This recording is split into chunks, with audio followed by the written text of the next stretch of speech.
अगर ये बात गलत है तो मैं रिजाइन आपको देना चाहता हूं कि मुझे बोलने के लिए जो समय दिया है मैं उसमें से 2 मिनट का समय महाकुंभ हादसे का शिकार लोगों की आत्मा की शांति के लिए खड़े होकर के मौन रखना चाहूंगा। मौन श्रद्धांजलि जरूर दी जाए जो श्रद्धालुओं की जान गई है।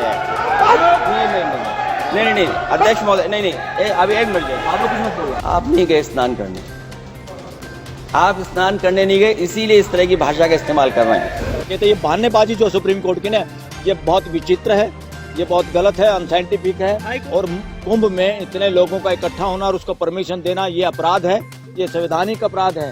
ये इंटेलिजेंस एजेंसी का खुद का दुरुपयोग करके कोई विस्फोट कर दें, मुसलमानों का नाम ले दें, कितना बड़ा इस देश में बदमाशी हो सकती है। राजा लोगों को मरवाता है, मारता है और बातें छुपाता है। कौन है एक अटपटा बेवकूफ बच्चा है इसी देश का? क्या धीरेन्द्र शास्त्री सूत्री यार, जिसको मोक्ष चाहिए जाओ मरो, और क्या कहेगा बेचारा? उसने सही कहा कि इसी को मोक्ष दे दो। इन पर मुकदमे चलने चाहिए, लोगों को जेल के सलाखों में होने चाहिए। देश के लोगों, मेरे को कुंभ धार लेनी है, क्या करना कुंभ का? पानी में कोई नहा के दोबारा शावर के नीचे नहीं गया, चेक करो। गृह मंत्री और मुख्यमंत्री यूपी का भी उसमें नहाया था। इसका मतलब वहाँ जो भी गए सारे पापी लोग हैं। इसे साबित होता है कि अमृत की एक बूंद यहाँ गिरी, 4 बूंद इंडिया में गिर गई, बाकी अमृत की बूंदे और धरती पे नहीं गिरी। तो धरती का मोक्ष कहाँ होगा धरती के लोगों का? That is totally nonsense. Akhilesh Yadav ने लोकसभा में बोलते हुए कहा कि अध्यक्ष महोदय मैं इस्तीफा देने को तैयार हूँ, आप मेरा इस्तीफा ले लीजिए अगर मैं महाकुंभ भगदड़ पर झूठ बोल रहा हूँ। सरकार अब तक मौतों के आंकड़े को सार्वजनिक क्यों नहीं कर रही है? सर्वदलीय बैठक की भी उन्होंने मांग की है। आइए जानते हैं अखिलेश यादव ने क्या मांगे उठाई हैं लोकसभा में। अगर ये बात गलत है तो मैं रिजाइन आपको देना चाहता हूं कि मुझे बोलने के लिए जो समय दिया है मैं उसमें से 2 मिनट का समय महाकुंभ हादसे का शिकार लोगों की आत्मा की शांति के लिए खड़े होकर के मौन रखना चाहूंगा। मौन श्रद्धांजलि जरूर दी जाए जो श्रद्धालुओं की जान गई है। नहीं अध्यक्ष महोदय नहीं अभी एक मिनट आप नहीं गए स्नान करने, आप स्नान करने नहीं गए, इसीलिए इस तरह की भाषा का इस्तेमाल कर रहे हैं। अध्यक्ष महोदय मैं आपका धन्यवाद देता हूं कि आपने मुझे महामहिम राष्ट्रपति जी के अभिभाषण पे बोलने का मुझे समय दिया है। अध्यक्ष जी मैं सबसे पहले आपका अभिनंदन एवं अभिवादन करते हुए आग्रह करना चाहूंगा कि मुझे बोलने के लिए जो समय दिया है मैं उसमें से 2 मिनट का समय महाकुंभ हादसे का शिकार लोगों की आत्मा की शांति के लिए खड़े होकर के मौन रखना चाहूंगा। अगर किसी अन्य को भी सच्चे मन से मृतकों के प्रति सच्चा भाव है तो वो भी हमारे सांसदों के साथ खड़ा होकर के ये मौन श्रद्धांजलि अर्पित कर सकते हैं। ये माननीय सदस्य अध्यक्ष महोदय अगली लाइन अध्यक्ष महोदय, ये विषय अध्यक्ष महोदय आप सीनियर लीडर हैं। अध्यक्ष महोदय ये अधिकार आपका है, कभी नहीं रही।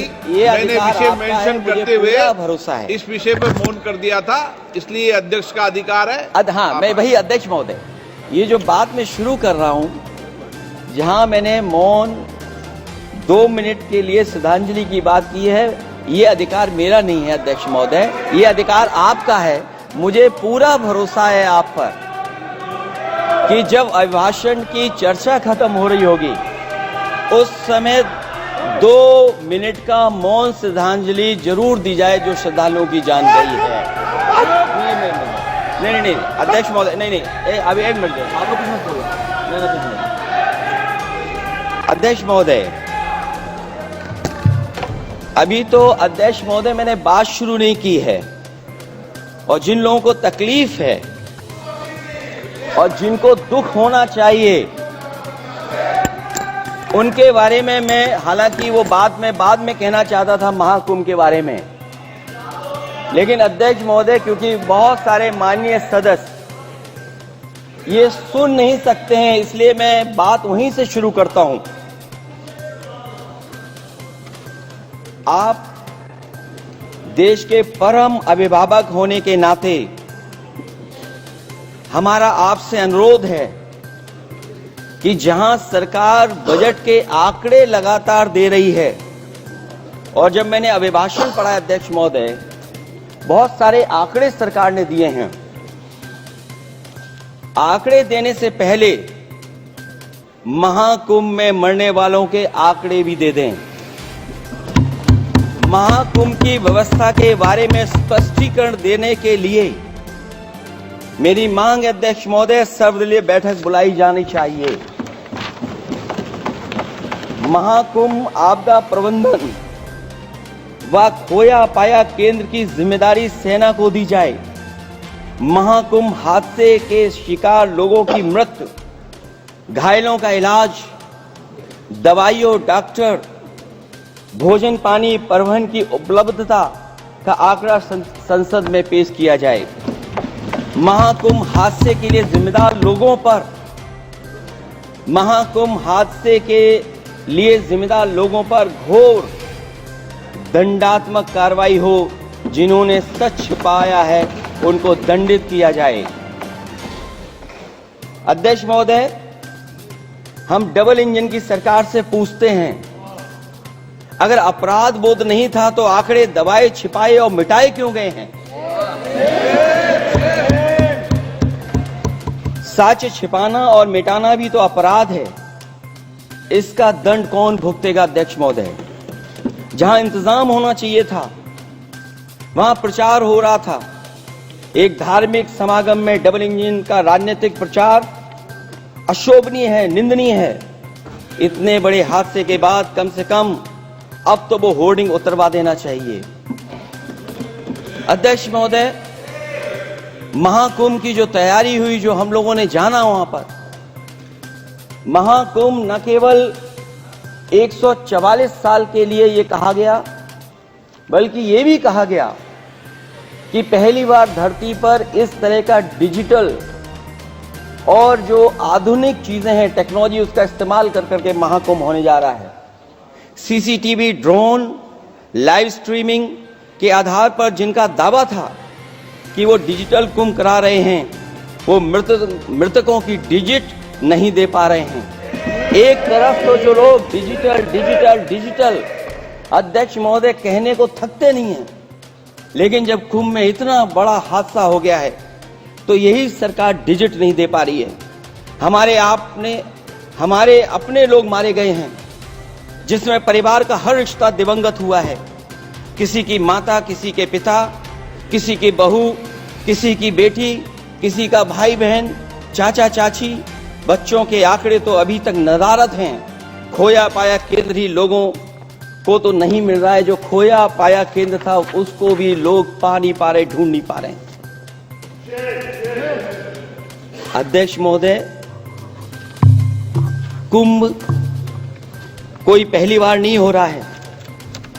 कुंभ का आयोजन सदियों से होता आया है। हमारे पौराणिक और हमारे इतिहास के दस्तावेज ये बताते हैं कि समय समय पे जो भी सरकारें रही होंगी, जिसका भी राज रहा होगा अध्यक्ष महोदय, उसने महाकुंभ या इस तरह के कुंभ का आयोजन किया है। एक तरफ तो वो कि जो 144 साल बाद महाकुंभ होने जा रहा है, उसका इतना प्रचार किया, और मैंने तो कई टीवी इंटरव्यूज में, कई समाचार चैनलों पर ये बात सुनने में आई और सुनते रहे हम लोग कि सरकार ने 100 करोड़ लोगों के आने का इंतजाम किया है। और अगर 100 करोड़, अध्यक्ष महोदय, अगर ये बात गलत है तो मैं रिजाइन आपको देना चाहता हूं। अगर अध्यक्ष महोदय, ये माननीय सदस्य लोग अगर ये नहीं सुन पा रहे हैं तो मैं इनको एक एक को, आप नहीं गए स्नान करने, आप स्नान करने नहीं गए, इसीलिए इस तरह की भाषा का इस्तेमाल कर रहे हैं। अध्यक्ष महोदय, ये कहा गया कि 144 वर्ष के बाद ये हो रहा है। जहां तक मेरी समझ और जानकारी कहती है, जो एस्ट्रोनॉमी और एस्ट्रो चीजों को समझते होंगे वो ये स्वीकार करते होंगे, जो भी कुंभ होता होगा वो 144 वर्ष के बाद ही होता होगा। लेकिन ये कहा गया कि नक्षत्र ऐसे हैं तो मैं अध्यक्ष महोदय सरकार से कहना चाहता हूं कि सतयुग से लेकर के कलयुग तक ये सनातन परंपरा रही है कि संत महात्मा साधु समाज मुहूर्त के हिसाब से शाही स्नान करते हैं। उसमें नक्षत्रों के हिसाब से जो सहयोग बनता है वही शाही स्नान का मुहूर्त होता है। लेकिन भाजपा के राज में ये सनातन परंपरा टूट गई। पहले सरकार ने संत समाज को शाही स्नान रद्द करने का आदेश दिया, जिससे अनादिकाल की सनातन परंपरा टूटी। और फिर जब देश भर ने ये बात उठी, देश भर में ये बात उठी, तो उन्होंने हादसे को छिपाकर फिर से आदेश दिया कि अखाड़े शाही स्नान करने जाएं। इससे सरकार ने पावन मुहूर्त के स्थान पर अपने मनमाने समय पर स्नान कराने का आदेश दिया। बात उस दिन या तिथि की नहीं होती है, बल्कि निश्चित मुहूर्त काल की होती है। ये सनातन परंपरा तोड़कर इन लोगों ने अच्छा नहीं किया। और ये क्या परंपरा टूटी है कि नहीं टूटी है, मैं समझता हूं अध्यक्ष महोदय मुझसे बेहतर सामने वाले ज्यादा जानते होंगे इसके बारे में। और जो लोग अध्यक्ष महोदय जो हम लोगों ने देखा वहां पर लोग पुण्य कमाने आए थे और अपनों के शव लेकर के गए हैं। चमत्कारी करिश्मा तो ये हुआ है, श्रद्धालुओं के शव मिल गए थे, पर सरकार स्नान करने वाले मरने वालों की बात स्वीकार नहीं कर रही थी। और इससे ऊपर ये बात जो वहां पर और हुई, अध्यक्ष महोदय जब ये जानकारी हो गई कि कुछ लोगों की जान चली गई, लाशें हैं जो मोर्चरी में पड़ी हैं, अस्पताल में पड़ी हैं, उसके बाद सोचिए सरकार क्या कर रही है। अपने सरकारी हेलीकॉप्टर में फूल भर करके फूलों को डालने का काम किया। सोचिए ये हमारी कहां की सनातनी परंपरा है। मैं जानना चाहूंगा सदन के माध्यम से हमारे माननीय सदस्य बताएं कि जहां लाशें पड़ी रही हों, न जाने कितनी चप्पलें पड़ी थीं, न जाने कितनी चप्पलें पड़ी थीं, न जाने कितने कपड़े पड़े थे, महिलाओं की साड़ियां थी, कपड़े थे, लेकिन उनको कैसे उठाया गया? उन सबको उठाया गया जेसीबी मशीन से, ट्रैक्टर की ट्रॉली से। उनसे उठा करके कहां फेंका कोई नहीं जानता, लेकिन जब उनको लगा कि वहां से बदबू आ रही है तो यही सरकार के लोग छिपाने लगे हैं। यही आपका महाकुंभ का आयोजन था। और हर बात को छिपाने के लिए न केवल ये लोग मीडिया का सहारा ले रहे हैं, मीडिया का सहारा लेते लेते सुनने में आया है कुछ दबाव और कुछ स्वीटनर भी दिए जा रहे हैं जिससे उनकी खबरें बाहर ना आ जाएं। और अगर अध्यक्ष मोदी ये बात सब गलत है मेरी, अगर ये बात सब गलत मैं कह रहा हूं, तो अभी तो नेता सदन को अभी भाषण देना है। और मैं ये बात और कहना चाहता हूं, आप अपनी तरफ से जानकारी कर लीजिएगा। हमारे उत्तर प्रदेश के मुख्यमंत्री जी ने शोक नहीं प्रकट किया था। जब देश की राष्ट्रपति और प्रधानमंत्री जी ने शोक प्रकट किया, उसके बाद 17 घंटे बाद सरकार ने स्वीकार किया। अध्यक्ष मोदी ये वो लोग हैं जो आज भी कोई सच्चाई स्वीकार नहीं कर सकते। इनका रास्ता क्या है मैं नहीं जानता हूं, कहां ले जाना चाहते हैं।